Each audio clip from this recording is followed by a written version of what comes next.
el envejecimiento. ¿Ya? Cuando hablamos de epidemiología del envejecimiento, ¿qué entienden por epidemiología del envejecimiento? ¿Saben? Epidemiología, ¿qué es epidemiología? Estudio de las poblaciones envejecidas. El estudio de cómo envejecen las poblaciones. ¿Cómo ustedes se imaginan que está envejeciendo el mundo? Muy rápido. Muy rápido. ¿Por qué está envejeciendo muy rápido? Por la vida moderna. Por la vida moderna. ¿Pero qué hablábamos? ¿Se acuerdan de la primera clase? Creo que fue en la práctica. Hay que Por la inflamación, pero más fácil que lo que hay, que es lo que no hay por otro lado. ¿Se acuerdan cuando les dije? Los jóvenes de ahora, digamos, perro y gato, no tenemos hijos. Entonces, ¿qué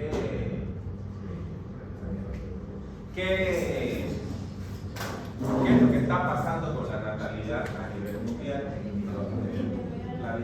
La disminución de la natalidad. Entonces, ¿qué está pasando con las pirámides poblacionales? Las edades de adultos jóvenes y adultos mayores están predominando en las poblaciones. Entonces, ese es el ritmo de envejecimiento que tiene el mundo actualmente, que a diferencia de los años 40, los años 50, los años 70, los años 80, ¿cómo era en esa época? ¿Qué era lo que más había? ¿Cuánto era el promedio, por ejemplo, en Santa Cruz? ¿Cuánto era el promedio de hijos que tenía una familia en los años 80? 4 o 5. ¿Y en los años 70?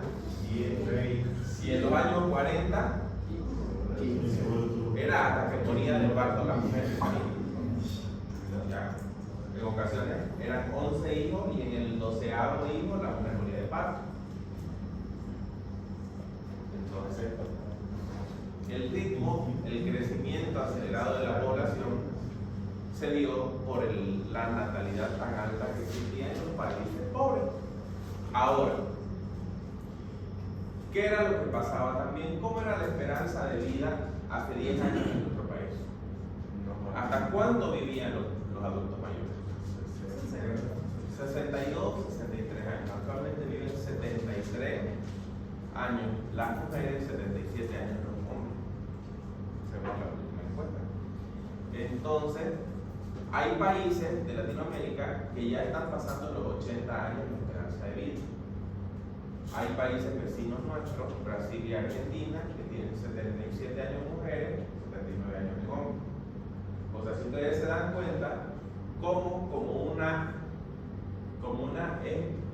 especie de supervivencia de la población, al nacer poco, los sistemas y las políticas de salud crean mecanismos para que los adultos mayores vivan más y vivan mejor. Es con ello que los sistemas de salud también se fortalecen y adoptan políticas propias para darle mejor calidad de vida al adulto mayor. Entonces, la clase de hoy es epidemiología del envejecimiento. ¿A qué llamamos envejecer? ¿Qué ven en esa imagen? Arruga. Observen los ojitos de la señora. ¿Qué tiene los ojitos? No, ¿cómo no podemos ver así a simple vista? ¿Qué tiene? Está bonita la imagen. ¿Qué se llama Sara Gonzalo? No. tiene una carnosidad. Tiene una carnosidad, ya. También se llama pterigio. Ya. ¿Qué más tiene la señora? ¿Tiene cana? ¿Cuál es el estado de la piel? ¿Ya empezó a observar? ¿No? Siguiente semana. Ya. ¿Qué tiene? ¿Cómo está la piel? ¿Está hidratada? ¿Está deshidratada? Y dentro de los procesos propios del envejecimiento, ¿cómo les dije que se ponía la piel? Se deshidrata. ¿Por qué? Porque el ser humano deja de consumir. ¿Qué les dije? 3 cosas que dejaba de hacer la persona envejecida: comer, dormir y tomar agua. ¿Ya? Esas 3 cosas son propias del envejecimiento de las personas.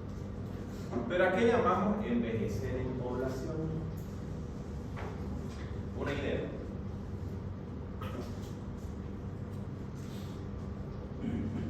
Una idea de a qué llamamos envejecer de manera conjunta como sociedad. ¿A qué llamamos envejecer?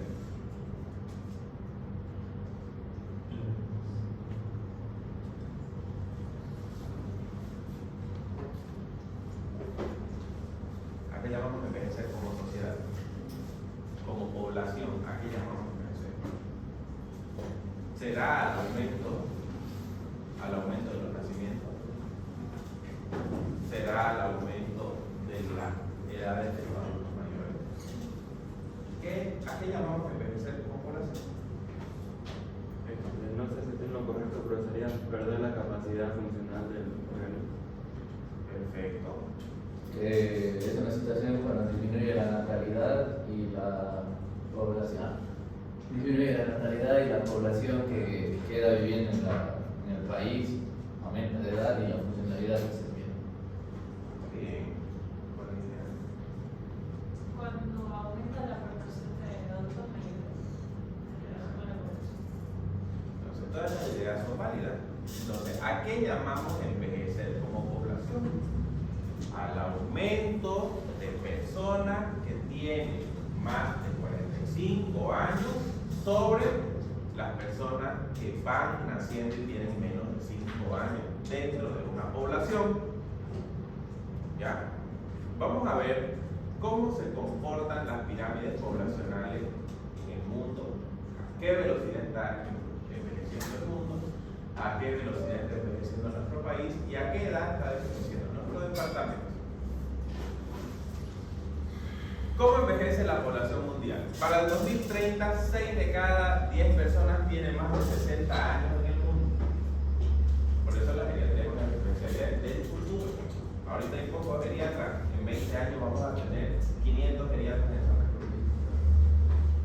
En 2050, 2.100 millones de personas serán adultos mayores.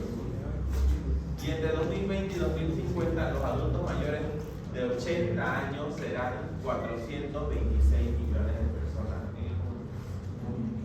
Ustedes se dan cuenta cuál es la carga que tienen los sistemas de salud a nivel internacional, tanto público como privado, en inversión en adulto mayor.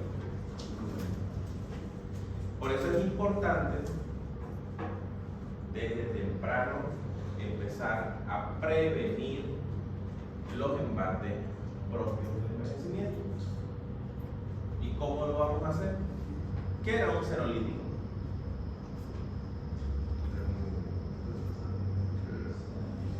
Destruye las células senescentes. Entonces, ¿qué más era importante a la hora de tratar de manera positiva a los mayores?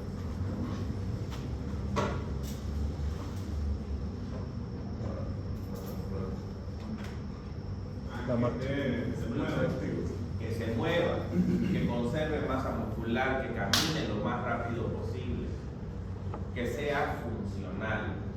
Mientras más funcional es el adulto mayor, menor es el gasto que tiene el sistema de salud con el adulto mayor. ¿Y por qué hablamos del gasto del adulto mayor? Porque si nosotros lo vemos en números fríos, ¿es prudente que el sistema de salud invierta en adultos mayores? No. ¿Es prudente que el sistema de salud invierta en oncología? No, sí, no. Si nosotros lo vemos en números fríos, así, para mi economía familiar, tener un adulto mayor es un gasto o una inversión. Tener un paciente con cáncer es un gasto o una inversión. Pero cuando nosotros lo vemos en números macro, cuando lo vemos en el sistema de salud, yo soy saludista, cuando lo vemos en el sistema de salud, para nosotros invertir en el adulto mayor, en cómo envejece la persona, es una inversión. Si yo tengo un adulto mayor que no tiene ninguna enfermedad de base, o que no es pluripatológico, que no es comórbido, que no es polimedicado, para mí que ese adulto mayor llegue a los 70 años solamente tomando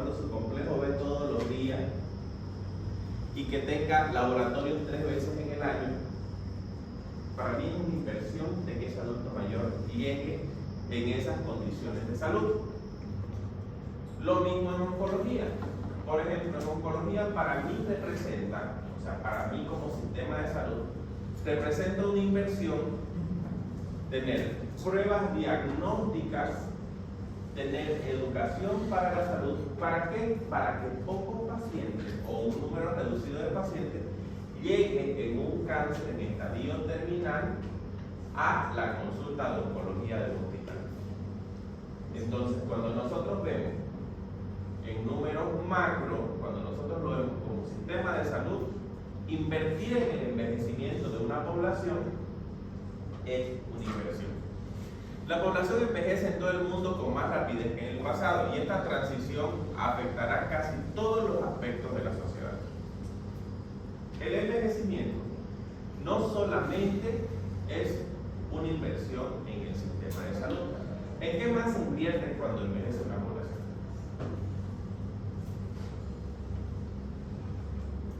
Aparte de salud, ¿en qué más invierte un Estado cuando envejece una población?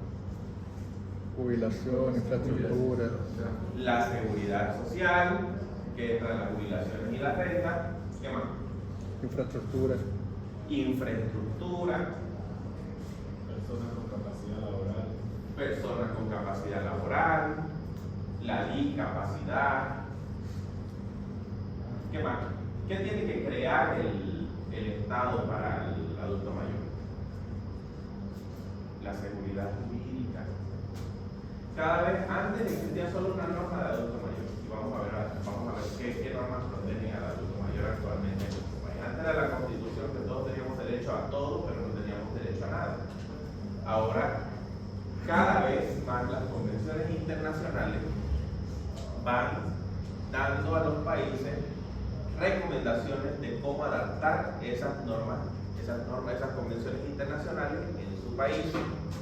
Por ejemplo, derechos humanos dice, bueno, es un derecho humano que los adultos mayores tengan acceso a la salud gratuita. ¿Ya? Si yo no tengo un sistema de salud, por ejemplo, en Bolivia existió el SPAM, era el Seguro Social de Protección al Adulto Mayor. Ese sistema SPAM solamente me cubría algunas prestaciones. ¿Ya? Las prestaciones son los servicios de salud que yo puedo comprar de manera gratuita. O sea, yo como institución los compro y puedo dotarlo al usuario de manera gratuita. Cuando existía el seguro SPAM, antes del seguro SPAM no existía un seguro de protección al adulto mayor, era el seguro municipal. El seguro municipal, ¿de qué lo cubría la municipalidad en ese entonces? Estamos hablando de los 90. La municipalidad cubría solo la internación en sala común. ¿Ya? Si el adulto mayor, los familiares querían internarlo antes se llamaba pensionado y medio pensionado. Pensionado era una sala sola y medio pensionado eran 2 camas. Si los familiares querían optar por este servicio de internar en salas propias dentro de los hospitales, tenía un costo elevado, que solamente las personas que tenían buen poder adquisitivo podían hacer. Entonces, el Estado, a través de recomendaciones internacionales y de lo que hay en los otros países que nos circundan, en el año 2018 empieza la campaña por la implementación del Sistema Único de Salud en Bolivia. El Sistema Único de Salud, con virtudes y falencias, que lo tenemos, empieza a interesarse en el adulto mayor. Actualmente hay como unos 28 productos de prevención en adulto mayor. Productos de salud que son un paquete de servicios, ¿ya? Que están destinados al adulto mayor en salud. El mundo se ha unido en torno a la Agenda 2030 para el Desarrollo Sostenible. Todos los países y partes interesadas se han comprometido en no dejar a nadie desatendido. Se han propuesto garantizar que todas las personas puedan realizar su potencial con dignidad e igualdad en un entorno saludable. Estas son las recomendaciones de Naciones Unidas. Hay una agenda por el envejecimiento saludable que lo pueden buscar en la página de la OMS, Agenda 2030. Ahí van a ver todas las directrices que hay para adulto mayor. ¿Cómo envejece la población mundial? Para el año 2025 la población es de tipo, la pirámide poblacional es de tipo progresivo, siendo una característica de los países subdesarrollados. Observen las edades que predominan dentro de la población mundial. ¿Por qué es una pirámide de tipo progresivo? Porque poco a poco se van viendo que las edades que predominan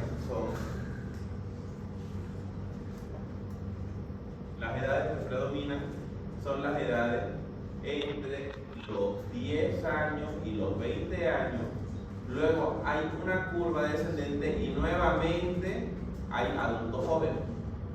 Pero si se dan cuenta, la proporción del adulto mayor es menor todavía que los nacimientos en el 2025. Ahora vamos a ver la pirámide poblacional, la proyección que hay para el 2050. Observen cómo empiezan a aumentar los adultos jóvenes, disminuyen los nacimientos y aumentan los adultos mayores de 60 años. Entonces esta es una pirámide de tipo poblacional regresiva, pero comienzan a disminuir los nacimientos y aumentar los adultos mayores. Esta va a ser la tendencia de crecimiento de la población si seguimos como vamos. Si no tenemos catástrofes naturales, si no tenemos guerras, si no tenemos un grupo de situaciones que pueden hacer que la situación poblacional a nivel internacional cambie. ¿Cómo envejece la población en Bolivia? En Bolivia, aproximadamente 1.099.785 personas, equivalentes al 9% del total de la población, para el año 2025 son mayores de 60 años. La mayor cantidad de adultos mayores habita en las áreas urbanas, con mayor concentración en los departamentos de Santa Cruz, La Paz y Cochabamba. 59% de la población está entre los 15 y los 59, 31 entre los 0 y 14 y 9% de 60 o más años. Este es un indicador cuando nosotros lo vemos a nivel de sistema del Estado. Este es un indicador bueno. ¿Por qué? Porque con esto nosotros podemos calcular la esperanza de vida de nuestros habitantes. Pero cuando nosotros vemos que tenemos más del 10% de la población envejecida, ya es un problema para la salud pública. ¿Por qué es un problema el envejecimiento para la salud pública?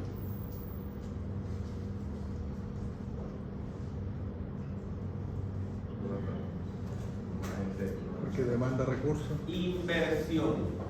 Demanda inversión. No compensa la oferta. Hay más demanda que oferta si lo vemos desde el punto de vista del mercado de servicios. ¿Ya? Entonces, mientras nuestra población, nosotros tenemos mayor cantidad de población envejecida o mayor cantidad de población mayor de 60 años, va a subir mucho más la inversión en salud que cuando tenemos una población joven. ¿Ya? Pero esta es una tendencia a nivel internacional. ¿Por qué? Por el incremento en los estándares de calidad de vida que tiene la población, el desarrollo de los sistemas de salud.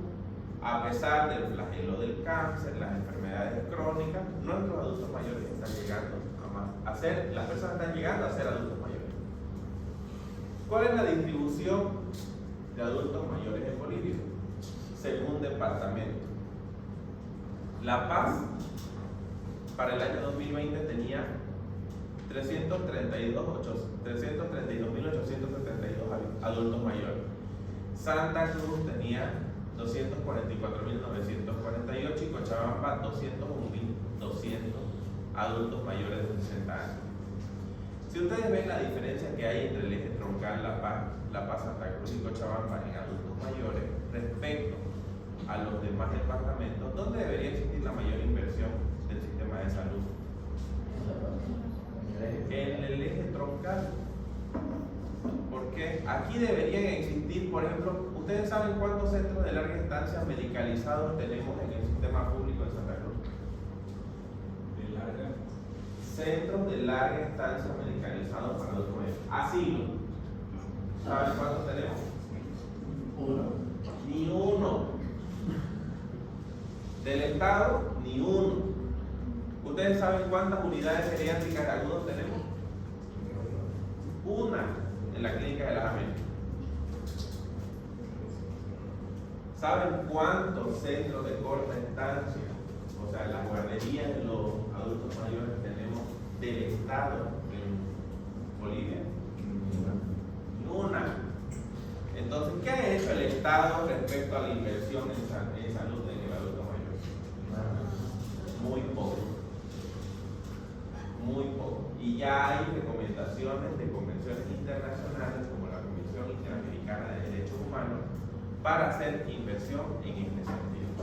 Entonces, si tenemos 244.000, hipotéticamente 244.948 adultos mayores en Santa Cruz, deberíamos tener aproximadamente 2.000 centros de adultos mayores. Tenemos que tener el 10% de esa población para darle abasto en el sistema de salud. En los centros de salud, en lo público, tenemos tristemente un médico que se dedica al programa del adulto mayor, pero se dedica al programa del adulto mayor y tiene que ver niños, tiene que ver embarazadas, tiene que hacer parto, tiene que hacer turnos, tiene que hacer de todo.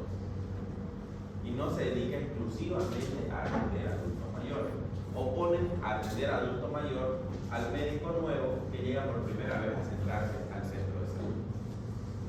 Que a diferencia de ustedes se van a graduar ya con una noción general de lo que es la medicina geriátrica. Pero las promociones anteriores no tenían idea de cómo tratar a un adulto mayor. Y ahí ven el adulto mayor polimedicado con cosas que le van a dar reacciones adversas o que le están indicando antigripal cada 8 horas al pobre. ¿Ya? La distribución de los adultos mayores en las áreas urbanas en Bolivia. Cuando hablamos de la distribución de las áreas urbanas, ahí Santa Cruz puntea con 206.868 para el año 2020, pero han pasado más de 4 años para este estadística. Pero esto es lo último que tenemos, que es una encuesta que hizo la Fundación Jubileo en coordinación con el INE, porque no tenemos los datos del último censo respecto a las poblaciones todavía. La Paz con 200.000 y Cochabamba con 143.000. Santa Cruz urbano, la Santa Cruz profunda y la Santa Cruz que nosotros conocemos, la de aquí cerca, tiene aproximadamente 206.868. ¿Cuántas redes de salud existen en Santa Cruz urbana? Una. No, el norte es el sur. Ajá, ¿cuántas existen? A ver, vamos a repasar. Red Centro, que es donde estamos. Red Norte, Sur, Red Este. Son 4 redes. ¿Ya? 4 redes de salud. En esas 4 redes de salud urbanas, la red de salud más grande es la Este, que es la que tiene que ver con todo lo que es el Plan 3000, Villa 1 de Mayo, toda esa zona cercana a Paulito, que colinda con La Guardia, con Cotoca. Entonces tenemos 4 redes de salud. ¿Cuántos centros de adultos mayores tenemos en esas redes de salud? 2. 2 centros donde los adultos mayores van y un terapeuta les da un poquito de charla, un terapeuta ocupacional, van a hacer algún tipo de actividad. ¿Saben qué capacidad tienen esos centros de adultos mayores?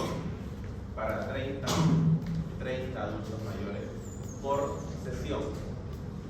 Ya, hay una sesión en la mañana y hay una sesión en la tarde. 60 adultos. ¿Le damos salida a la demanda que tenemos con el adulto mayor? No. ¿Todos los adultos mayores deben ir a esos centros de adultos mayores? No. ¿Por qué?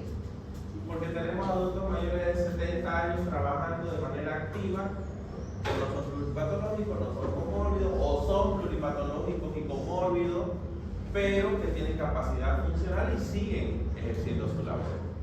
Ahí vayan ustedes a los hospitales. Solamente vayan y hagan un censo en los hospitales. ¿Cuántos adultos mayores tenemos trabajando en los hospitales? Desde auxiliares de limpieza hasta los jefes de servicio. La mayoría de los jefes de servicio tienen 80 años y van, marcan y el resto hacen su trabajo. Por eso hubo un problema con el tema de la jubilación a los 65 años, la jubilación forzada. ¿Qué ustedes creen de eso? De la jubilación forzada a los 65 años.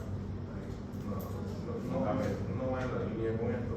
Si decimos que las poblaciones están envejeciendo y queremos más productividad, jubilar a los 65 después un gasto increíble sería. Ya. Darle jubilación a todos ellos sería pues. Pero ustedes leyeron la letra chica de la noticia. Que tenían que pasar por un examen médico para ver si tenían la idoneidad para trabajar. ¿Ya? ¿Cuántos cirujanos tenemos de mayores de 75 años trabajando en los hospitales? Varios. ¿Cuál es la productividad que tiene una persona de 75 años para dar un quirófano con una cirugía de 4 horas? ¿Cuántas cirugías puede hacer? Menos. Una. Entonces, ¿quién es la mano de obra bruta y barata? Bueno. La mano de obra bruta y barata es el residente. Ya, si nosotros lo vemos, ya, si nosotros hacemos un análisis desde el punto de vista funcional de cómo ver estos temas sin necesidad de politizarlos, sin necesidad de decir, ay, los quieren obligar, no, que no los obliguen, que es su derecho humano a trabajar. Por ejemplo, en otros países, Yo creo que si ellos quieren seguir trabajando, está el área privada donde pueden seguir trabajando o como asesoría. Pero en el área pública deberían dejar que los más jóvenes, que tienen más energía y puedan atender más gente, deberían trabajar. Hay muchos que están ahí trancando el sistema. pero ¿quién, por ejemplo, en otros países, los médicos adultos mayores, la docencia se fomenta desde pregrado? ¿Qué hacen los médicos adultos mayores en otros países? Asesoría. Son las asesorías, son las cátedras, son las bibliotecas que están los médicos adultos mayores que están sentados en las bibliotecas asesorando tesis, asesorando trabajos de grado. Están para los casos ultra difíciles, los casos que son difíciles, complicados, que nadie da con el diagnóstico, ahí entran en el consejo médico. Por eso se llaman profesores consultantes. Ya, el profesor consultante está en el hospital o está trabajando desde su casa, pero no se los desvincula de una manera radical, que eso fue algo que chocó demasiado con esto, porque no se tiene la experiencia en esto. Bolivia nunca, pero jamás ha invertido en ciencia. Nunca ha invertido en investigación. Y la vez que le presentas al Ministerio de Salud un proyecto de investigación, te dicen que no hay fondo. ¿Que no hay fondo? Que no hay fondo, no hay recursos. Busque su inversión afuera. Pero está lleno de pseudociencia, metaanálisis. Por supuesto, si aquí daban antiparasitarios para la enfermedad viral y por último le dieron de tomar cloro a la gente, imagínate si hay pseudociencia. ¿Quién tomó ivermectina? Porque inicia ese daño ecológico a su sistema. Pero bueno, ahorita hay un estudio de ivermectina en cáncer de colon. Entonces, para no irnos del tema, vemos esto, vemos la productividad que tienen nuestros adultos mayores. ¿Ya? De esos 206.000, quizás 70.000 están en condiciones de estar en centros de corta estancia, o sea, en lo que vulgarmente se llama la guardería de los adultos mayores, que son nuestros adultos mayores con poca capacidad funcional. que son nuestros adultos mayores seculados, discapacitados, etcétera, que necesitan. ¿Ya? Ahora, ¿cómo se comporta el área rural? En el área rural, en La Paz, tenemos 132.816. Observen cómo aquí Potosí tiene 64.351. ¿Qué pasa con Potosí respecto al área rural y el área urbana? Tiene más. Claro, tiene más. Estamos reflejando que tiene más. ¿Pero qué? ¿Por qué? Los que trabajan en el campo bien y los que se dedican a la mina. Okay. ¿Qué? A ver, Santa Cruz, La Paz y Cochabamba, al ser el eje troncal, al haber mayor oportunidades laborales, ¿dónde migra más la población? Hay muchas más migraciones a las ciudades. Entonces, por ejemplo, Oruro tiene 24.000, miren Santa Cruz de 38.800 o de 38.080. Miren la diferencia que hay entre estos dos departamentos. Con Santa Cruz es mínima prácticamente. Entonces, ¿qué pasa? Las migraciones, ¿quién queda en los campos? Los adultos mayores. ¿Quién tiene menos probabilidades que lo contraten? El adulto mayor. O sea, desde el punto de vista hasta con los profesionales, un profesional de 45 años en nuestro país, que no tiene una carrera larga y exitosa, que no estudió, que no tiene 50 años de experiencia teniendo 45 años, es difícil que lo contraten. ¿Qué es lo que quiere el mundo laboral actual? Mano de obra barata. Mano de obra barata. Actualmente en el mercado laboral en nuestro país tiene más peso un título técnico que un título de licenciatura. ¿Por qué? Porque pueden pagar menos. Porque no tienen derecho a exigir sueldo, porque no tienen una licenciatura como tal y van a hacer lo mismo que un licenciado. No con la capacidad, tal vez, pero sí desde el punto de vista de la productividad. Por ejemplo, te ponen un jefe, te ponen un coordinador y te ponen a vos. En cambio, si tienes una licenciatura, una maestría, tiene que estar el jefe y vos abajo. Pero te meten un coordinador que te pagan 4.000, te meten a vos que te pagan 2.085. Y al licenciado tiene que pagar 10. Tiene maestría, tiene que pagar 12. Es como se está comportando nuestro mercado laboral. Y en el tema de salud, mucho peor. Porque en el tema de salud, nosotros salimos de la universidad, egresamos, nos recibimos de la universidad, queremos trabajar en el sistema privado, te meten a hacer 3 turnos de 24 horas y te pagan 2.000 bolivianos. Sin seguridad laboral, sin estabilidad, sin seguro, sin AFP, o sea, sin pensiones. Entonces, ¿qué queda? Y eso es lo que sucede con las personas del área rural, que empiezan a migrar a las ciudades grandes buscando oportunidades que pueden surgir en la rural. La distribución de los adultos mayores en Santa Cruz de la Sierra.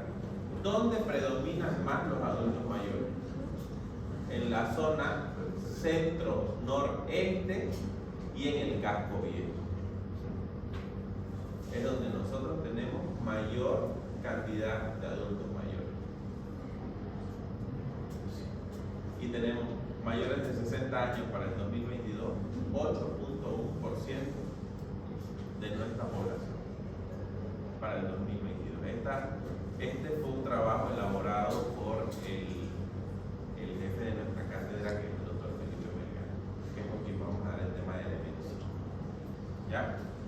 Entonces, si ustedes ven, Santa Cruz también tiene una población envejecida. Ese 8.1, ahorita yo les aseguro que es un 2 para el año 2025.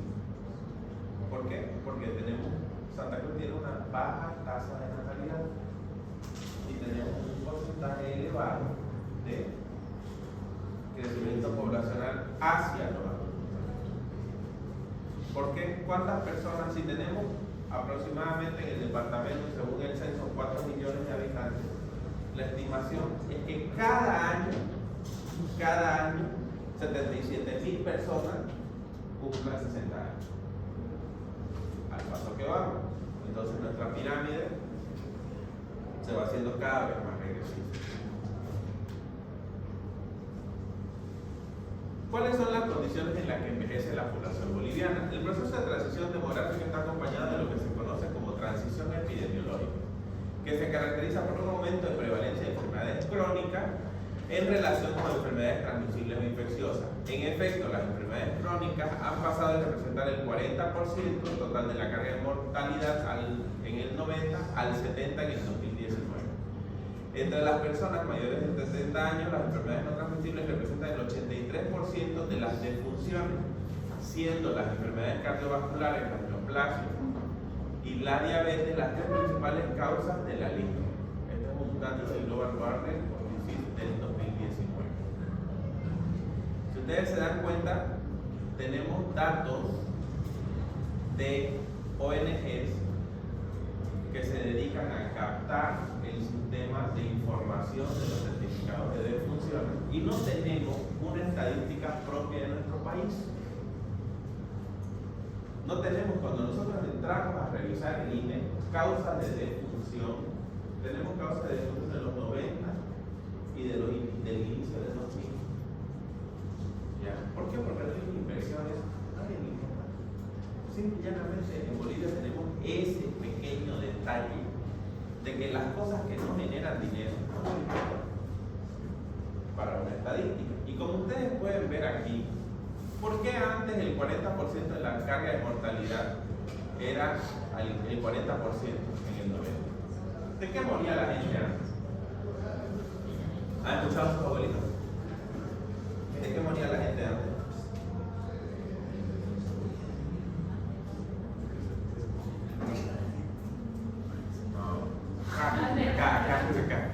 Acá.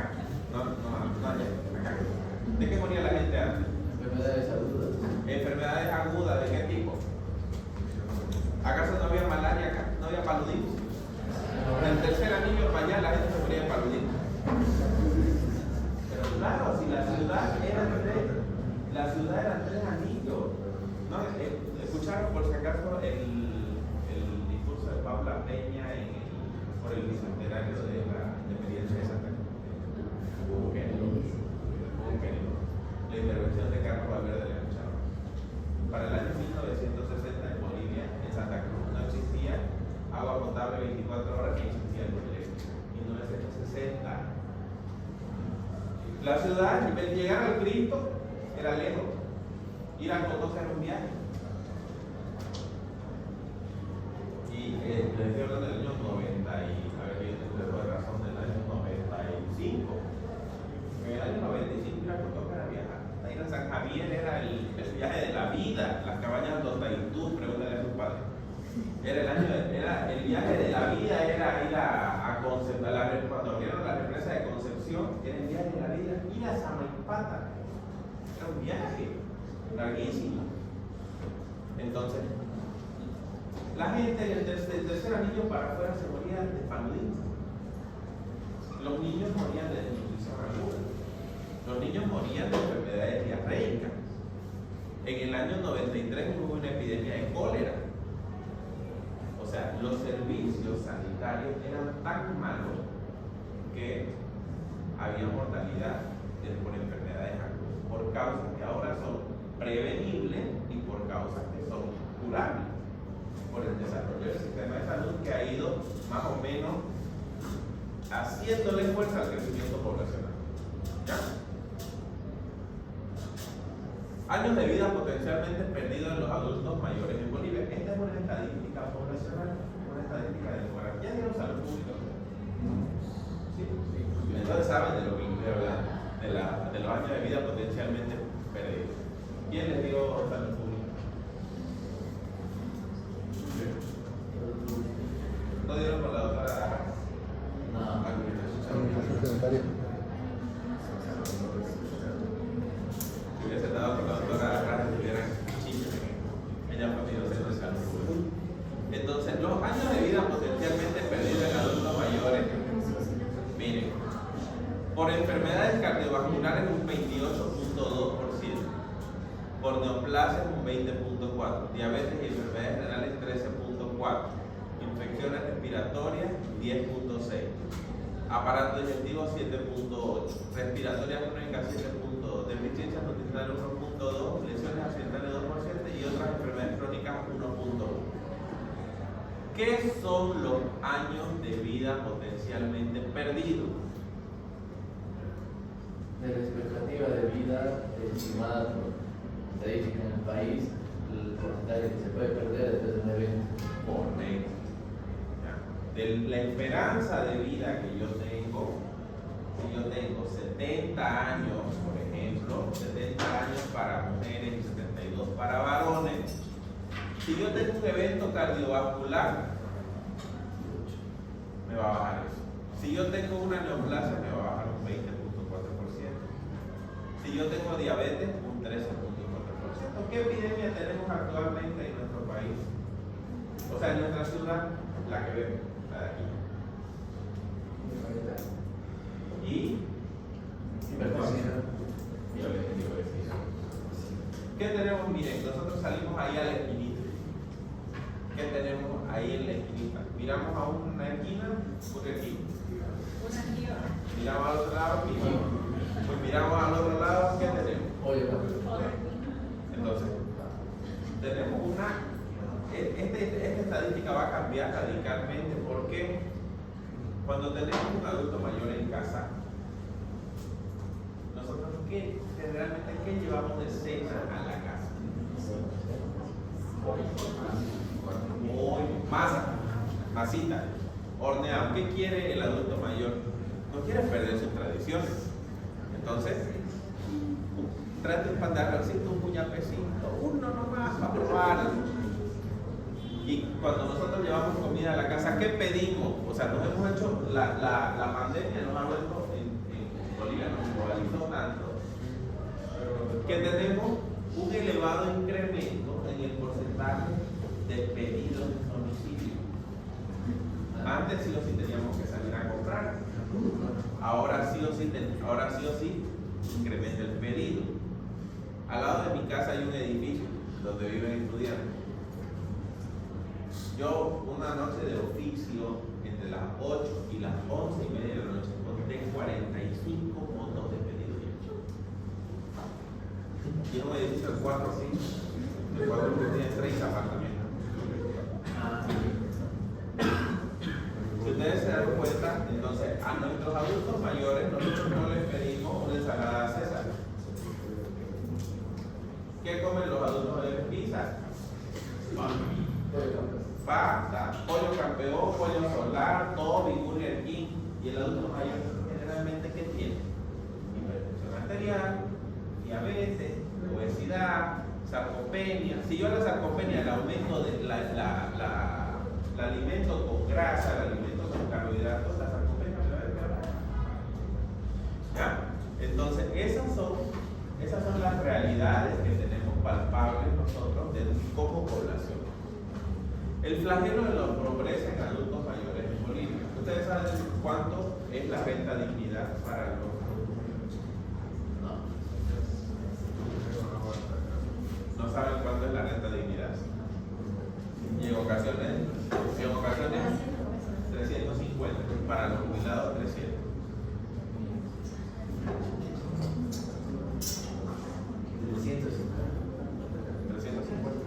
La renta.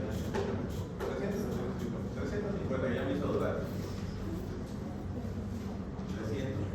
300 y 250 para los jubilados. Ya, entonces, si nosotros tenemos un paciente comórbido, pluripatológico y polimedicado, y que además cada especialista puso su granito de arena, que le retiró el losartán del centro de salud, el olmesartán, que cuesta 11 pesos la tableta, que le retiró la metformina y le dio citalgentina, que cuesta 17 cada tableta, que le retiró el atenolol del centro y le dio nebivolol, que cuesta 8 pesos cada tableta. ¿Cómo subsiste este doctor? Ya. Entonces, el flagelo de la pobreza en los adultos mayores es algo tangible y es algo palpable. Los elevados niveles de pobreza se combinan con una proporción relativamente alta de población mayor que vive en zonas rurales. A diferencia de muchos países de la región que han experimentado el proceso de migración hacia la ciudad, en Bolivia este fenómeno ha sido lento. En 2022, el 40% de las personas mayores de 60 años vivían en áreas rurales en comparación con el 49% en 2001. ¿Qué quiere decir? Que solamente un 9% en 21 años ha migrado del campo a la ciudad. ¿Por qué? Una, factores socioculturales. El adulto mayor le cuesta mucho salir de la zona donde vive. Dos, si vive mal en el campo, ¿cómo va a vivir en la ciudad?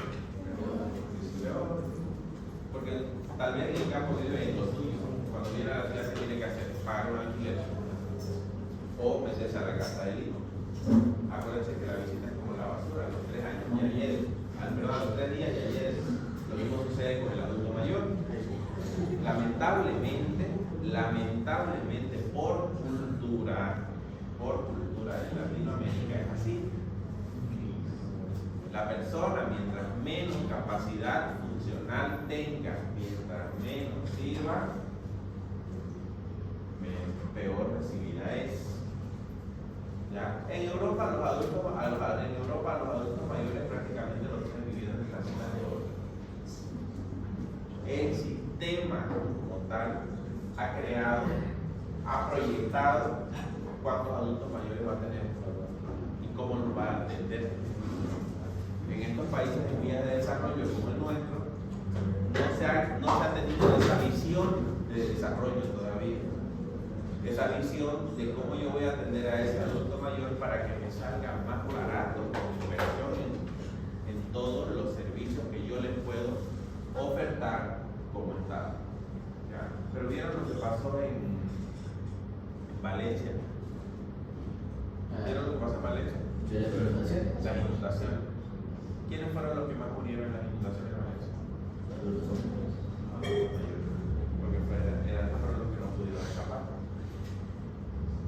Entonces, si ustedes se dan cuenta, ningún sistema de salud, ningún país está preparado al 100% respecto a sus poblaciones vulnerables.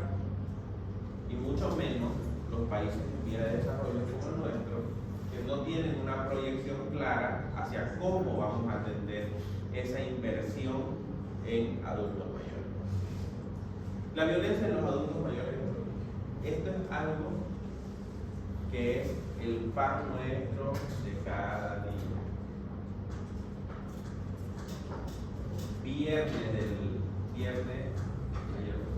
Miércoles de esta semana. Me puedo hacer una consulta, una llamada de una sobrina del adulto mayor que estaba en casa, que tiene cáncer, en cuidados paliativos, en uso de morfina,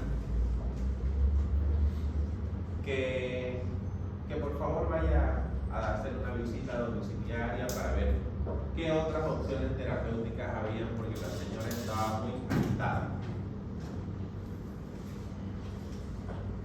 Casa linda, grande, amplia, en una zona muy conocida del departamento de Santa Cruz.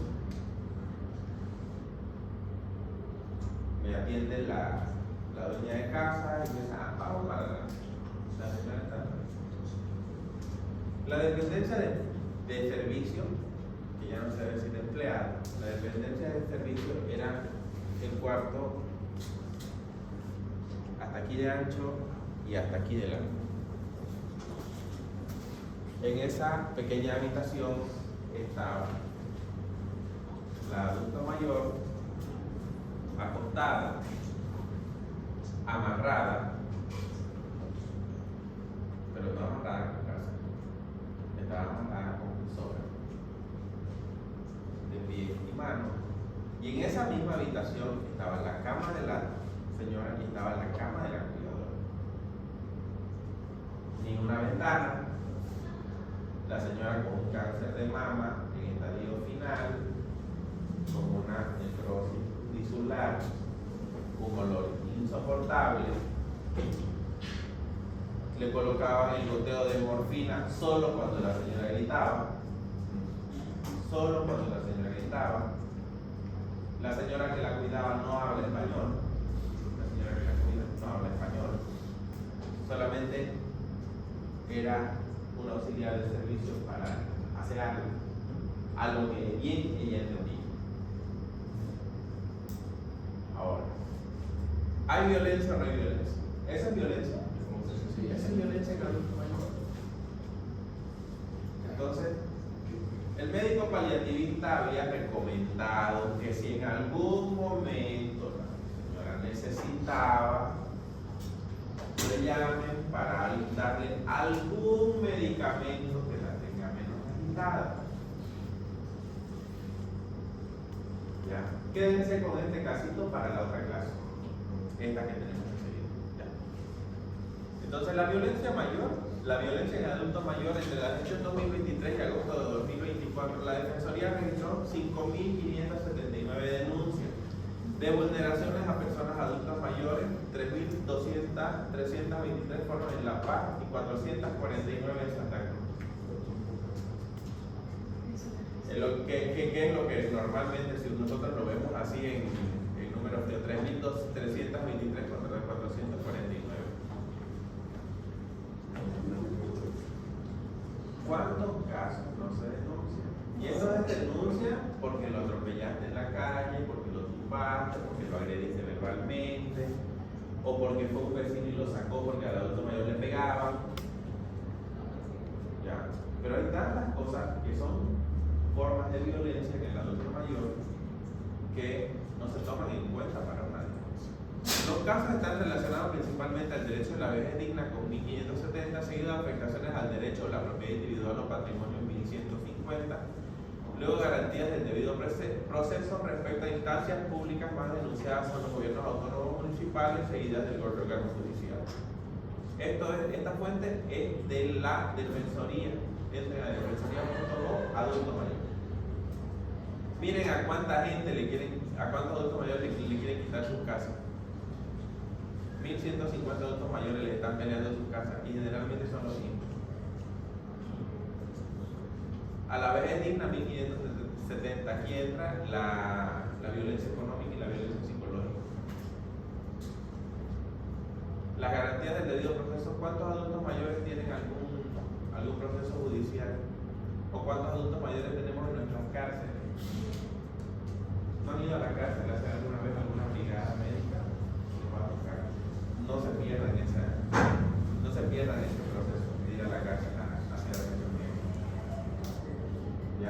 Entonces, la violencia es algo que está presente y es algo que tiene que ser erradicado en cuanto a los adultos mayores. ¿Por qué? Porque nosotros tenemos que pensar de que ¿cuántos somos? Somos 52, éramos 52 al empezar, pero veo que ahora no lo veo, fueron 56, conmigo 57. De los 57, 40 vamos a llegar a ser adultos mayores. ¿Ya? De los 57, 17 vamos a tener algún evento X que no vamos a llegar a los 60 años. Pero 40 vamos a llegar a los 60 años. ¿Cómo queremos envejecer? Queremos envejecer dignamente, ¿no? Queremos que se respete al adulto mayor. En esa época, ¿cuántos adultos mayores solo vamos a tener en nuestro entorno? ¿Cuántos adultos mayores que no van a tener hijos? Porque decidieron no tener hijos. Ya. Entonces, final de la clase con una frase de Abraham Lincoln: no son los años en tu vida lo que cuentan, es la vida en tus años. Abraham Lincoln fue el primer presidente de los Estados Unidos. ¿Quieren estirarse un ratito? Sí. ¿O seguimos? La otra es cortita, no es larga. ¿Qué quieren? ¿Seguimos? Seguimos.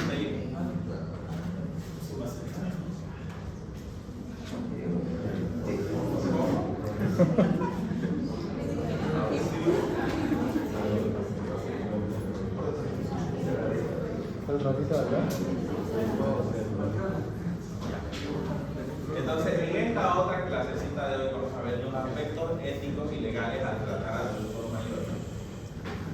Tratar al adulto mayor es todo un desafío, porque acuérdense que detrás de nosotros, que somos los profesionales que vamos a enfrentarnos a ese paciente adulto mayor, hay una familia.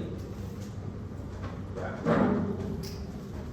En esa familia existen situaciones encontradas entre cada miembro de la familia, porque hay muchas veces intereses de por medio. En facilito, siempre hay en la familia siempre hay uno o dos que son los que están pendientes del adulto mayor y 5 o 6 que están esperando que suceda lo peor. Esa es nuestra realidad. Ese uno o dos es el familiar que cuando vas a visitar al adulto mayor al domicilio es el que está ojeroso, es el que está más enfermo que el adulto mayor. Acuérdense de la escala de estrés del cuidador, y es el que menos habla, es el que no te llama por teléfono cuando se pone mal el paciente porque ya sabe qué hacer, y cuando le avisan al que nunca va, es el primero que te llama y te dice: yo le voy a pagar la cosa al precio que sea, pero vaya por favor a ver. Domingo para lunes, 2 de la mañana. Llegas y el cuidador te dice, el que está ahí en el campo de batalla, te dice: doctor, bien, ¿sabe qué? Le di esto, le di esto, le di esto, le di esto y no mejora. Por eso fue que yo accedí a usar. Y son las realidades de los adultos mayores. Entonces, para esto hay aspectos éticos y legales. Hay convenciones internacionales también que avalan los procedimientos que vos tenés que hacer y que vos tenés que dejar de hacer al adulto mayor. Hay algo que es muy frecuente cuando tenemos adultos mayores hospitalizados, que de eso lo vamos a hablar cuando hablemos de cuidados paliativos, pero es algo que yo quiero que vayan teniendo en mente porque lo vamos a hablar, que es el encarnizamiento terapéutico. ¿Han oído hablar del encarnizamiento terapéutico? ¿No tienen idea qué es el encarnizamiento terapéutico? Facilito un ejemplo. Tengo un adulto mayor de 85 años con un ACV isquémico, con un Glasgow de 8/15, que ingresa en la emergencia, anticoagulado por una fibrilación auricular por respuesta vesicular rápida. ¿Qué hacen ustedes en esa emergencia?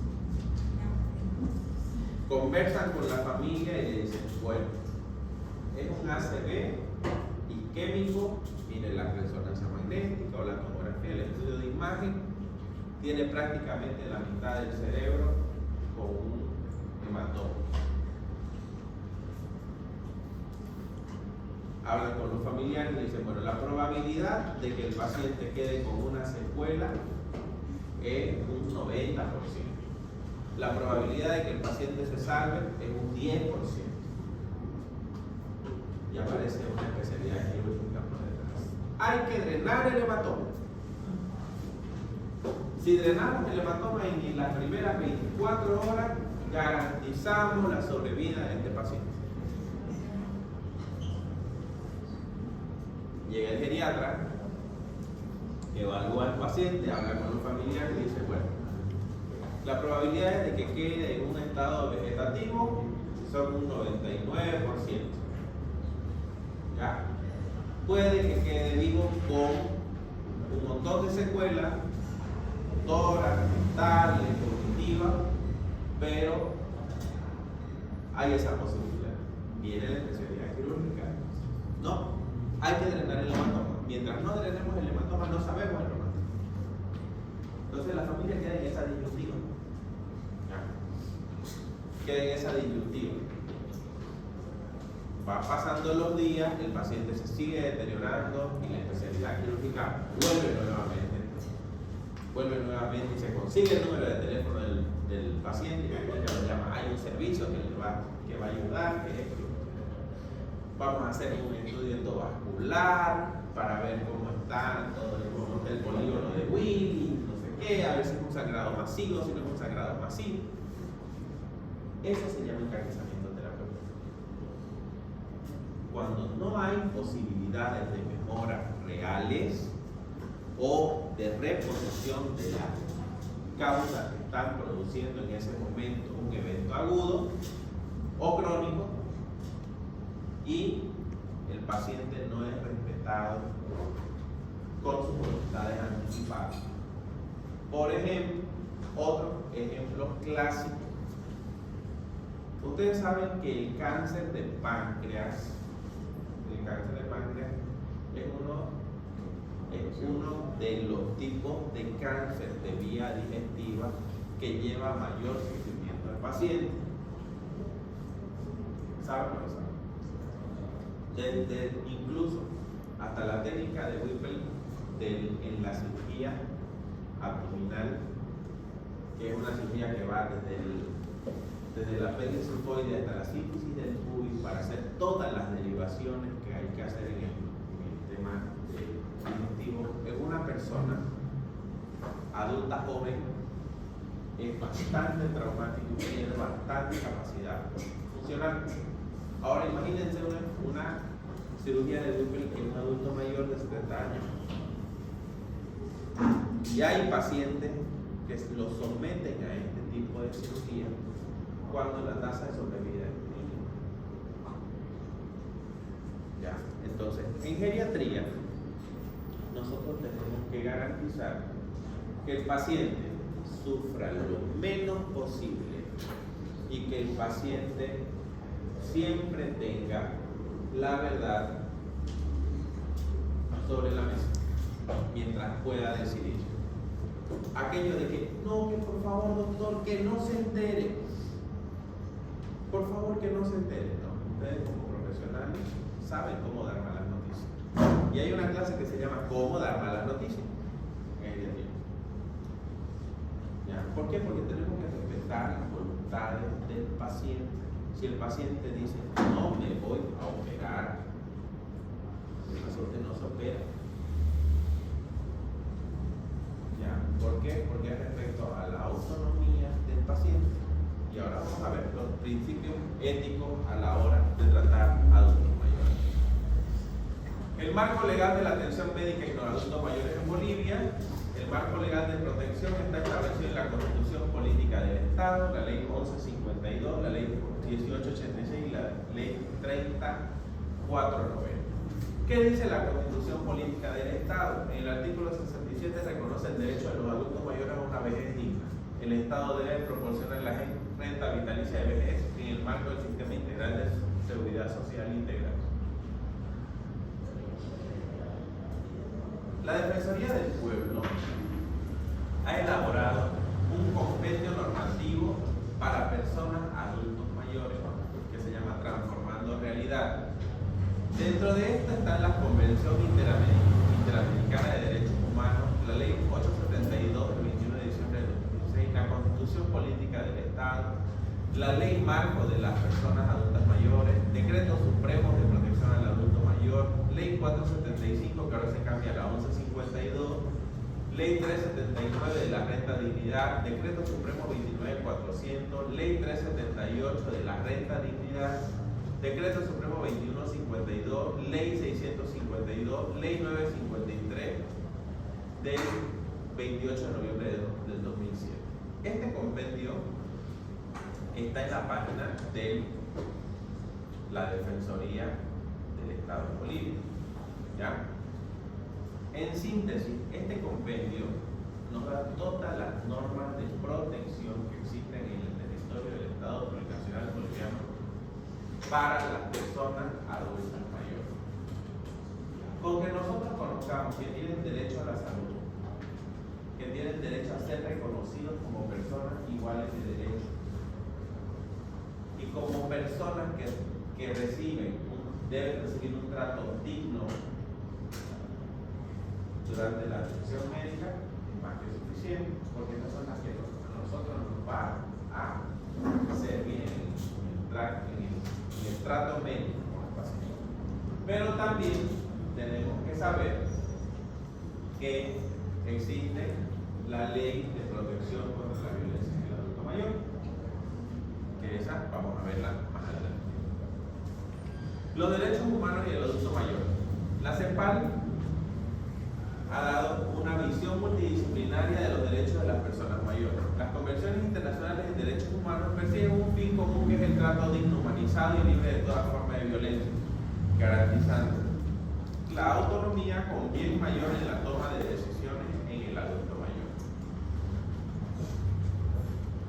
¿Cuáles son los principios éticos en la atención al adulto mayor? ¿Cuáles son los principios éticos? ¿Se acuerdan?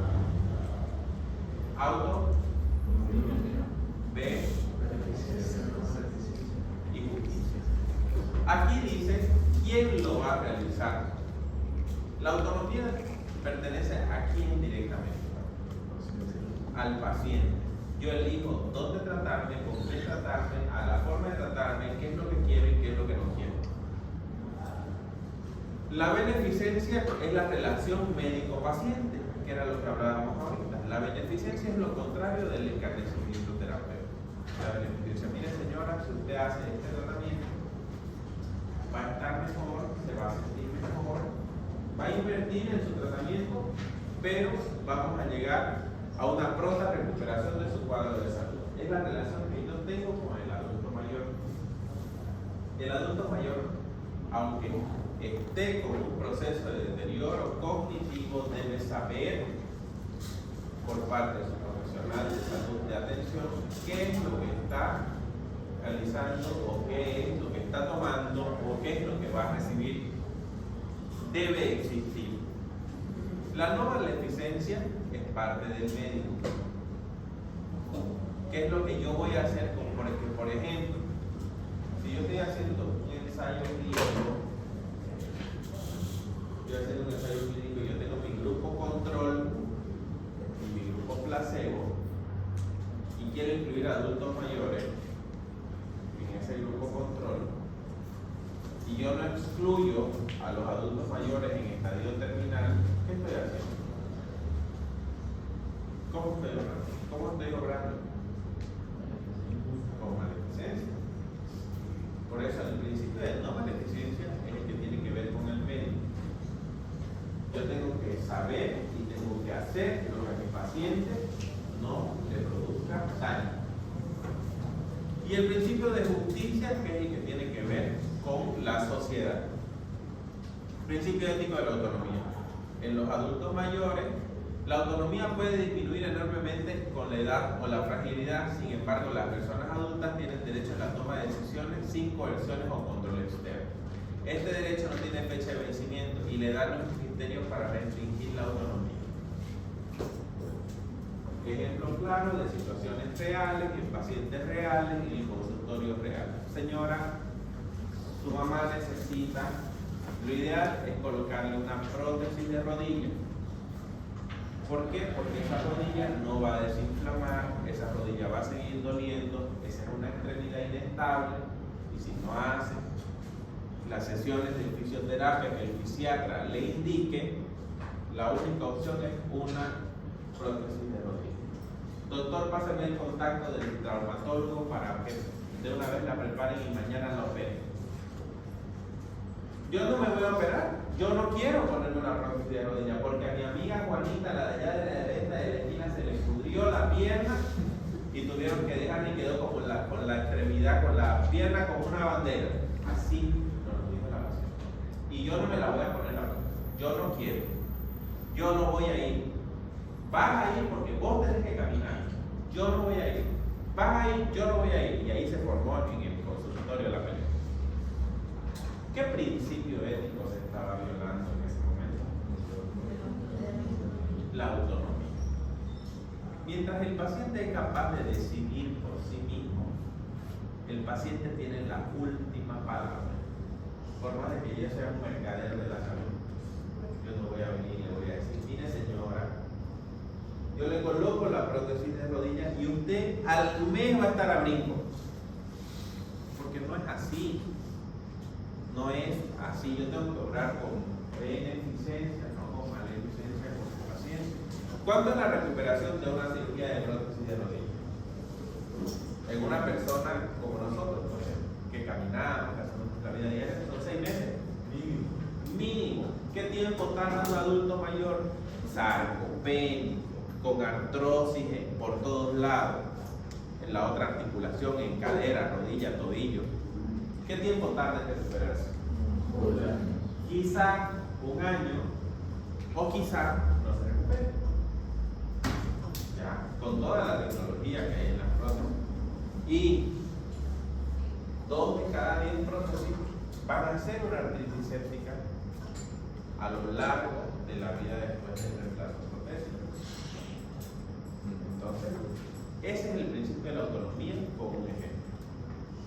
Conflictos éticos relacionados con la autonomía en la toma de decisiones. En situaciones de conflicto, cuando existe un dilema ético en cuanto a la conducta a seguir, se debe basar en 3 principios: la comunicación para una mejor identificación del problema, la clarificación y el análisis de la situación con y desde la perspectiva del paciente. ¿Qué pasa aquí con la prótesis de rodilla? ¿Cuál era la perspectiva de la paciente? Me voy a complicar, no voy a poder salir a tomar el cafecito con mis amigas, o me va a pasar lo que le pasó a la señora.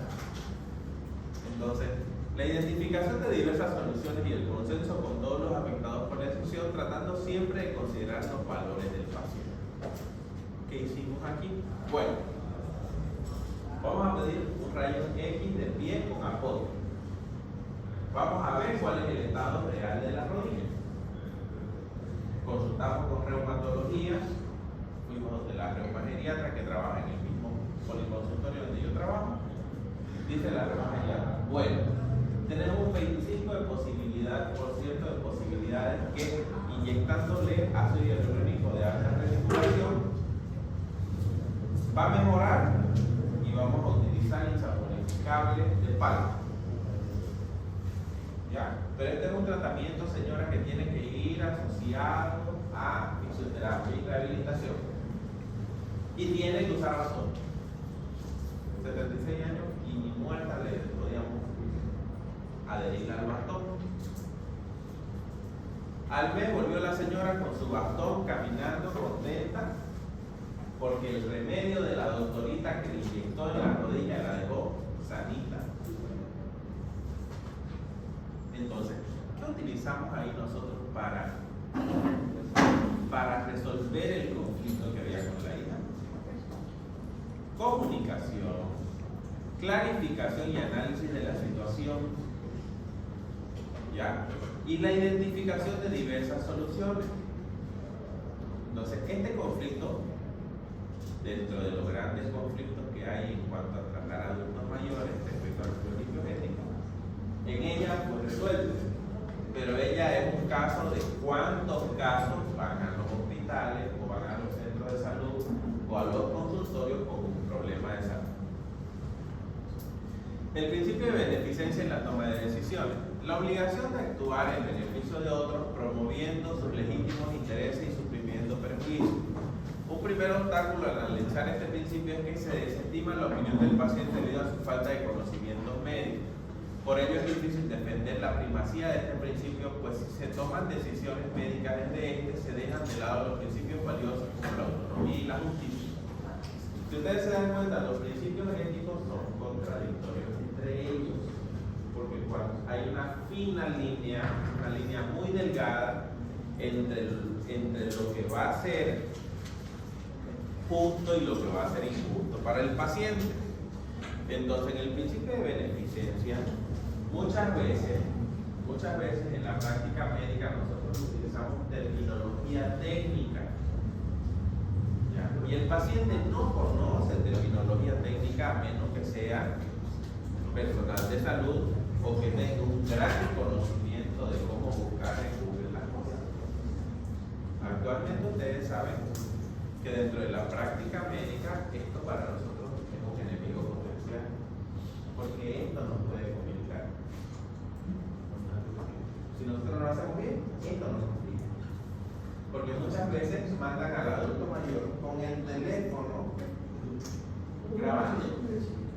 El paciente adulto mayor entra a consulta con el teléfono así y se sienta junto y tiene todo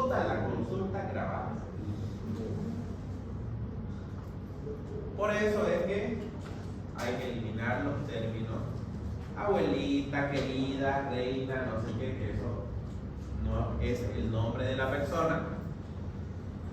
¿Ya? En cuanto al principio de beneficencia, dice: un primer obstáculo al analizar este principio es que se desestima la opinión del paciente debido a su falta de conocimientos médicos.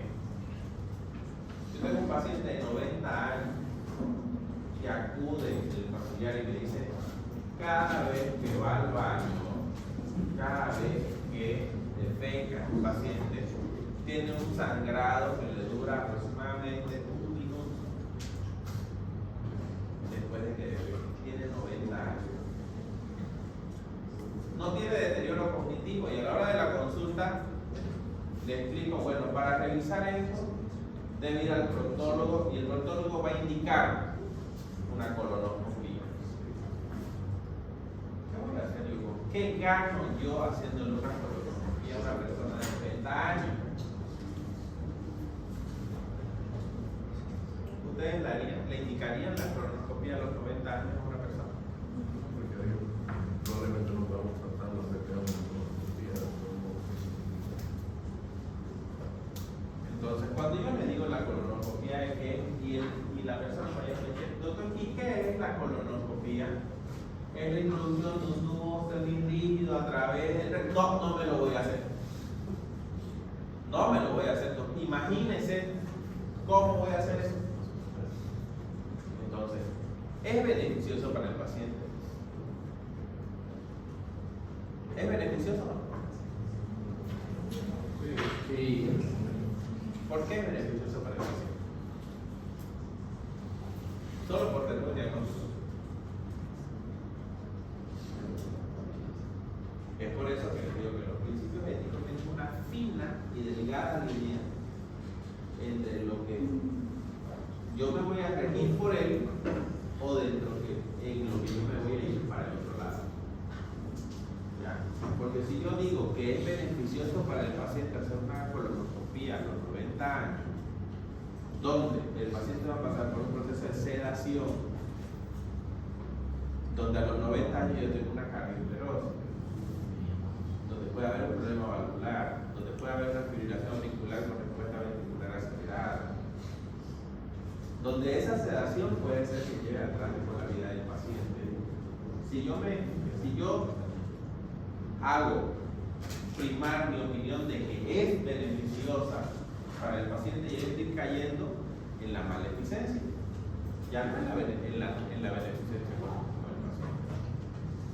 porque pueden haber otras opciones, como por ejemplo el examen clínico que determine si es un tumor de recto o no es un tumor de recto, simplemente es un hemorroide. ¿No es cierto? ¿Están de acuerdo con eso? ¿Lo van entendiendo? Ya, para la otra clase van a elegir un principio ético y van a venir con un ejemplo claro que lo voy a explicar en la clase práctica. Anoten, clase práctica. Principios éticos. Principio de no maleficencia en la toma de decisiones. Abstenerse intencionadamente de realizar acciones que pueden causar daños o perjudicar a otros.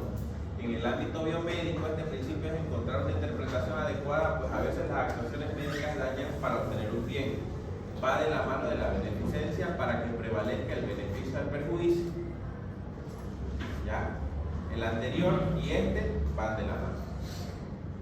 Por ejemplo, algo que yo veo todos los días: pie diabético. Pie diabético. Paciente que llega al centro asistencial en un estado séptico, en un shock séptico, complicado, con fallas múltiples de órganos, y viene el vascular y me dice: hay que amputar la pierna. Paciente de 80 años. Llega en shock séptico, con fallas múltiples de órganos. Y vascular y me dice: hay que amputar la pierna. ¿Qué va a pasar? ¿Cuál es el pronóstico de este paciente? Es totalmente desfavorable porque ya tiene complicaciones múltiples. ¿Qué gano yo haciendo una cirugía de amputación de un miembro en ese paciente, ¿qué voy a ganar? ¿Qué va a ganar el paciente? Menor aún la probabilidad de vivir. Claro, empeora las posibilidades de supervivencia de este paciente.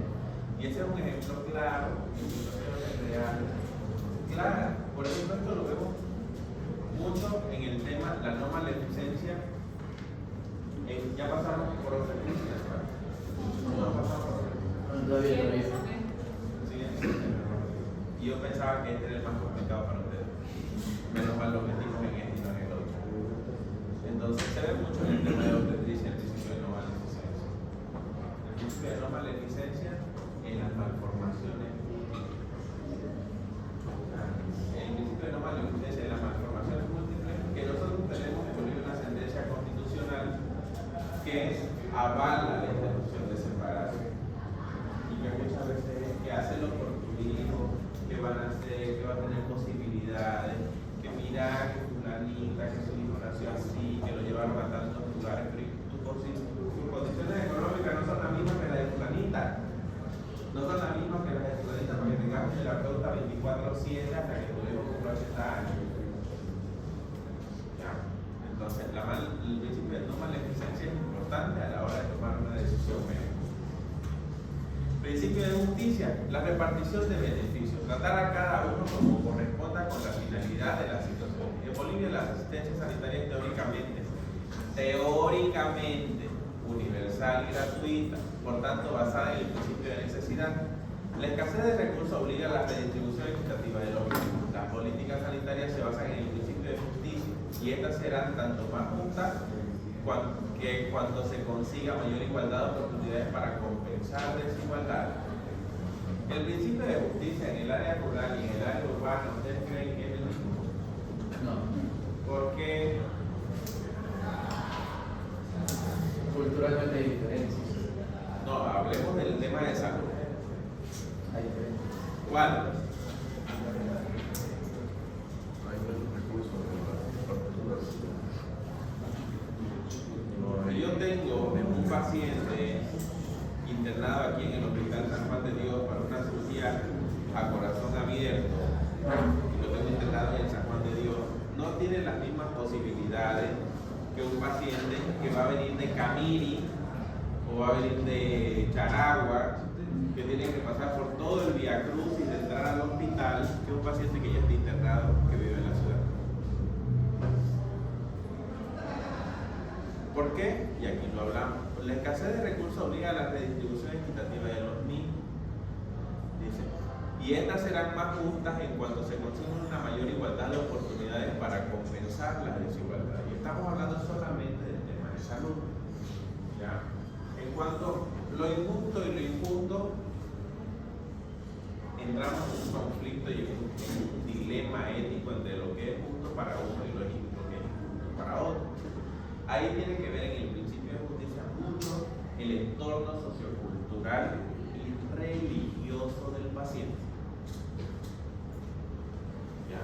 Es importante también saber cuál es la fe que procesa el adulto mayor. Tenemos muchas personas en Santa Cruz, sobre todo, que son testigos de Jehová. ¿Hay testigos de Jehová? ¿Alguien que tenga esa profesión esa religión? Cabello. Mormones, cristianos, católicos, la mayoría, musulmanes, ¿no? Ateos. ¿Es ateo? Agnósticos. Dentro de todo el entorno sociocultural en el que nosotros nos desenvolvemos como sociedad, tenemos de todo. Y es importante conocer la fe que procesa el adulto mayor. ¿Por qué? Porque en base a ello se dan también las tomas de decisiones que nosotros vamos a tomar con el paciente. Tuve un paciente VIH de testigo de Jehová. VIH que hizo una resistencia a los antirretrovirales. Y mientras lo preparábamos para que salga a la Argentina para hacer la genotipificación del virus, nos metió una hemorragia digestiva que llegó a tener hemoglobina en 4 y él negado rotundamente a una transfusión. Hierro, diaréticos orales, todo subía 6, la hemoglobina bajaba 3. Subía 6, bajaba 3. Familiares, padre, madre, fuimos y consultamos, miren, hay que hacer esto porque si no, va a fallecer. Y les explicamos todo lo necesario. Que en Estados Unidos solo con suero fisiológico reviven a la gente. Así que pónganle suero fisiológico. Y pónganle suero fisiológico. Conclusiones del caso, el paciente falleció a la del inicio del sangrado digestivo, que es la preparación de la genotipificación. Entonces nosotros actuábamos en base al principio de justicia y de autonomía, pero el principio de autonomía del paciente fue el que no nos permitió tomar la decisión por él de pasar una transfusión. Entonces, el entorno sociocultural va a valer mucho sobre el tema de los principios éticos que nosotros tenemos que tomar en cuenta. Autonomía del paciente, beneficencia, no maleficencia y justicia. ¿Ya? Y esto se traduce, estos principios éticos, en lo que sea mejor para el paciente, la decisión que sea menos dolorosa, el procedimiento que sea menos traumático y lo que nos lleve a que el paciente tenga una calidad de atención con calidez. ¿Ya? Ese es el paciente, el médico que trata así al paciente es el médico que nunca va a dejar de tener paciente. Quien tiene agenda llena es porque se va a seguir. Hay super especialistas que no tienen pacientes en para que ustedes sus propias conclusiones. Otros campos importantes en la toma de decisiones son el derecho de las personas y el consentimiento informado. Todo lo que ustedes hagan en el consultorio tiene que tener consentimiento informado. Que el consentimiento informado puede ser verbal o escrito. Señora, voy a revisar, tengo que revisarle sus mamas. ¿Por qué usted ha bajado mucho de peso y tiene antecedentes de que su hermana y su mamá murieron de cáncer de mama? ¿Puedo proceder a realizar el examen físico? Voy a palpar sus mamas en el sentido contrario a las manecillas del reloj y la parte de sus axilas. ¿Usted está de acuerdo? No, doctora, ni mi marido y nadie más. Perfecto. ¿Qué vamos a hacer, señora? Va a entrar usted con la enfermera y usted misma, y donde usted sienta que hay una irregularidad, la enfermera va a palpar. ¿Le parece? Ahora sí, doctor. Perfecto. Resolviste el problema de una manera lo más consensuada posible, pero le diste a conocer lo que le ibas a hacer a la paciente. ¿Qué es lo que pasa? Muchas veces va la misma paciente con el problema de la mama, que tiene una retracción en la mama o que tiene algo, le dice al médico, ya señora, quítese la blusa, vamos a revisarla. No hay consentimiento informado. Calidad de vida y sanidad. La calidad de vida sobre todo. Si yo tengo un paciente con cáncer, un paciente oncológico, que yo sé que con una o dos sesiones de quimioterapia el paciente va a fallecer, yo lo meto a cuidado paliativo. Le doy todos los pros y todos los contras y me lo llevo a cuidado paliativo para darle mejor calidad de vida en la fase final de vida. Vida en la fase terminal o medicina de fin de vida. Dolor y sufrimiento, eutanasia, encarnizamiento terapéutico, cuidado paliativo, muerte digna, muerte encefálica, trasplante de órganos, testamento vital y órdenes de no reanimación. Este también es otro campo importante a la hora de tomar decisiones. la medicina de fin de vida, lo que les hablaba desde el inicio. La obra donde el médico tiene que abrazar la muerte como un proceso natural y transmitir la mala noticia a los familiares de igual forma. Cuando le toque su primera muerte el paciente o le toque dar la mala noticia de que el paciente falleció, lo van a dar en el internado. Ese es el pan nuestro de cada día. ¿Ya? El que sale a dar la noticia de que el paciente falleció siempre es el interno, que no sabe ni de qué falleció, no tiene la menor idea de qué fue lo que pasó, pero sale y atrás ya sale el médico. ¿Ya? Entonces la forma de dar las malas noticias también es importante y es parte de lo que tiene que ver con la medicina de fin de vida. ¿Saben qué es la eutanasia? ¿Qué? La muerte asistida. La muerte asistida. La muerte asistida que en nuestro país está legalmente establecida. No. Países que tienen que se hace un proceso judicial, Chile y Colombia en Latinoamérica. Aquí hay 3 personas en el país que han metido un amparo constitucional y pronto saldrá la resolución del caso. Y nuestro receta principal es el médico que está capacitado en Bolivia para aplicar la eutanasia. Pero él tiene serios conflictos con el tema de su fe, porque él es católico, apostólico romano. ¿Ya? Y entonces él va a entrar en un conflicto ético importante a la hora de tomar la decisión de aplicar la eutanasia. Entonces, está también los cuidados paliativos.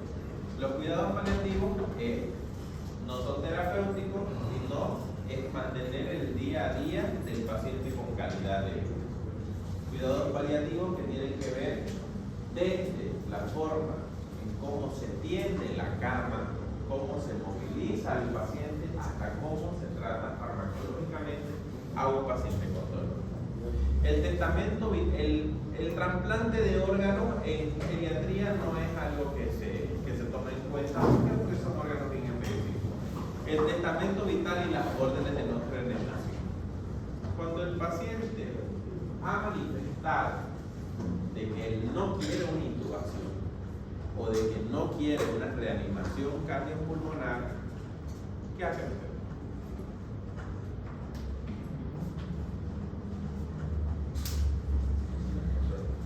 Aquí no hay eso, pero Aquí igual se hace. legalmente no se la broma. Usted se puede amparar en el principio de autonomía. Eso es un modelo. ¿Lo ve? Sí, o sea, respetando el principio de autonomía del paciente, si hay una orden de no reanimación de parte de los familiares. Por ejemplo, a mí me tocó eso. Me tocó pasarlo con mi padre. Mi padre es diabético complicado, una fiebre de 16, dializaba, subdializaba, un montón de cosas. ¿Ya?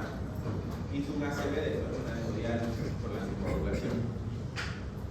Yo fui, hablé con me reuní con el asesor legal de la Caja Nacional de la situación de que la historia clínica lleve el rótulo de no reanimación o intubación. No reanimación cardiopulmonar avanzada.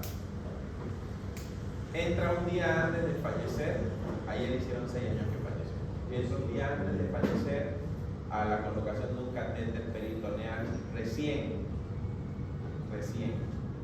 ya prácticamente cuando estaba en la última fase, a un catéter peritoneal para una diálisis peritoneal. Hace un paro en el quirófano, el residente de anestesiología bajó por la última hoja de laboratorio, no llevó la historia completa. Cuando sale la cirujana y me dice salió todo bien, pero hizo un paro, pero el residente de anestesiología buenísimo, lo reanimó, lo intubó, todo perfecto. Le digo, ¿y la orden de no reanimación? Si está la avanzada, cardiopulmonar avanzada, no está. ¿Cómo? ¿Dónde está la historia? Pero no se miró. Le digo, yo vi que el residente bajó con la hoja de complementario, pero la historia clínica tiene un rótulo y tiene la firma de mi madre, la vida y mi hermana. En el documento que elaboramos con el asesor legal de la Caja. Ahí todo el mundo batalló. Conclusiones del caso ritual. Hicieron la reanimación, lo que él no quería. Entonces, ¿cómo se procede en este caso? No se respetó la autonomía del paciente. No. El paciente igual falleció. Entonces, la meta global de la medicina geriátrica es mantener a los adultos mayores en familiaridad, confort y dignidad en sus hogares el mayor tiempo posible. Y con esto hemos terminado la clase de hoy. No se olviden de la tarea, el estudio independiente. El día de la práctica van a venir con un caso basado en los principios éticos, chiquitito, verbal, nada de, no pueden traer una agenda, una hojita, no presentación, pero a todos